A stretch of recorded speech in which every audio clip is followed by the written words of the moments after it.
Hello, I am Save the Frogs founder, Dr. Kerry Krieger, back for some more Save the Frogs graphic design reviews. This one comes from Jacques at Our Health Organization in Democratic Republic of Congo in Africa.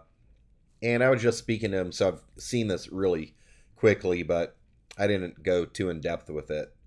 And so I'm going to look at it again and give all my thoughts. So, first thing right here, don't use this logo. That shouldn't even have been in our logo collection for use by other people. That's our original logo. That's just for historical purposes. That was the first draft of a logo from 17 years ago. Go ahead. I spoke about this in the last video I made. We've got a rectangular black background logo. It's called Logo Save the Frogs Black. No URL unless you want the version with the URL. That's what I would probably use. We also have a one color logo. It's got a poison dart frog silhouette up at the top right of it. That one you could use, but usually Logo Save the Frogs Black. No URL. That's the one that'll look best. All right. In general, this looks good. There's not much on it, and I can't remember my French from 8th grade. The frogs are disappearing, I can tell that says, but I'm not sure what else. Something about maybe do we have time? Who knows what to save them? Is it too late to save them? I'm not sure. This is fine. It's a lot of white space. Usually people pack too much stuff in it. I don't know if this could use more stuff. And I don't know what the use of this is, if it's a slideshow or printout booklet or what, but it's fine. All right, now this right here, these are like, I can tell they're like AI generated.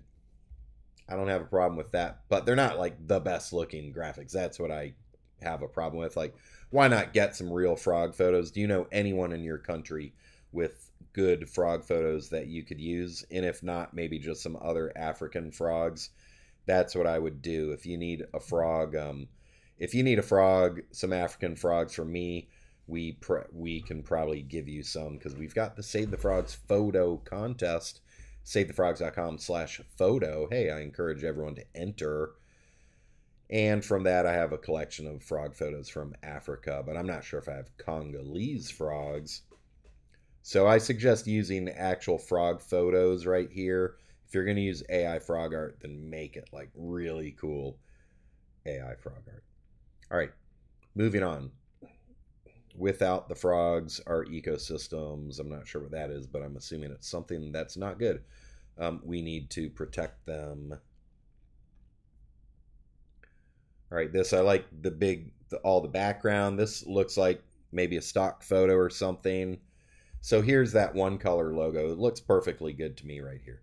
A world without frogs, unimaginable. Join us in saving them. How are we going to do that?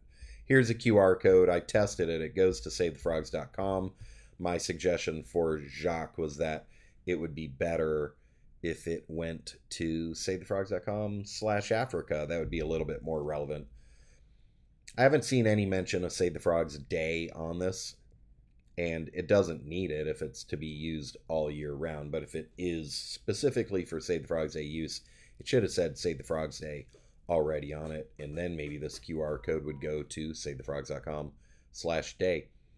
Even if you have the QR code, I still like to write out the URL, because QR codes are kind of just for lazy people. Maybe they help out, but imagine if I see the QR code and I don't use it, I don't know what it's going to. Whereas if I see the URL and I don't use it, at least it's registered in my head. So I suggest always give the URL written out and the QR code. So right here, why not have a different URL? We've got so many relevant URLs. Why not give them a different URL on each page? SaveTheFrogs.com, SaveTheFrogs.com/Africa, SaveTheFrogs.com/day, SaveTheFrogs.com/academy. Those are all things that someone's going to find relevant.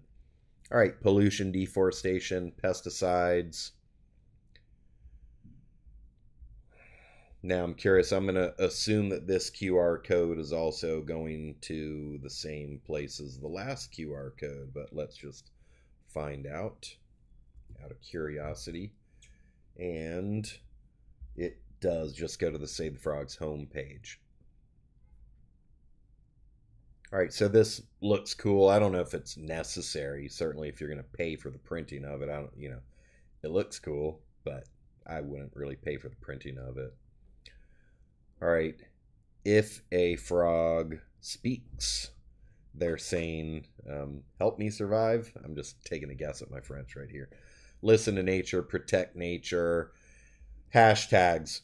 Hashtags to me are pretty meaningless things. Everybody uses them, but nobody thinks about what's the actual meaning behind it.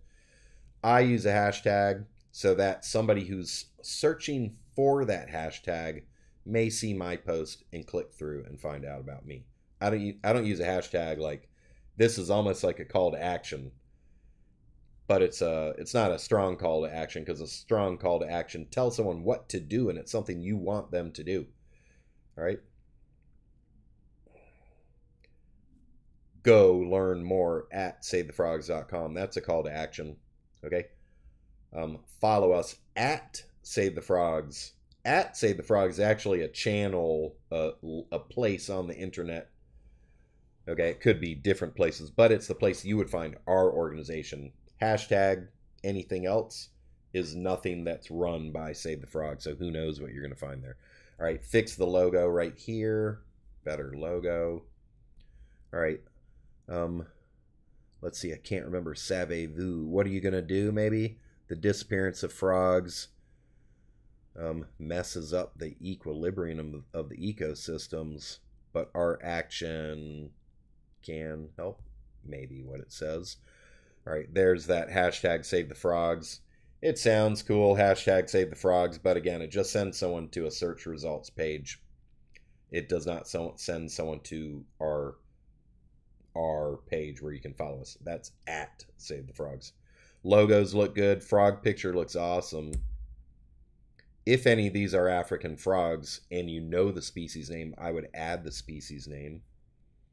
I think that's the end. That does appear to be the end. So I would just give some calls to action. That's the number one thing. Like, what exactly do you want these people to do? Did they have ways to help on here? Like, there's a lot of space. If this is just digital, it can be as long as you want.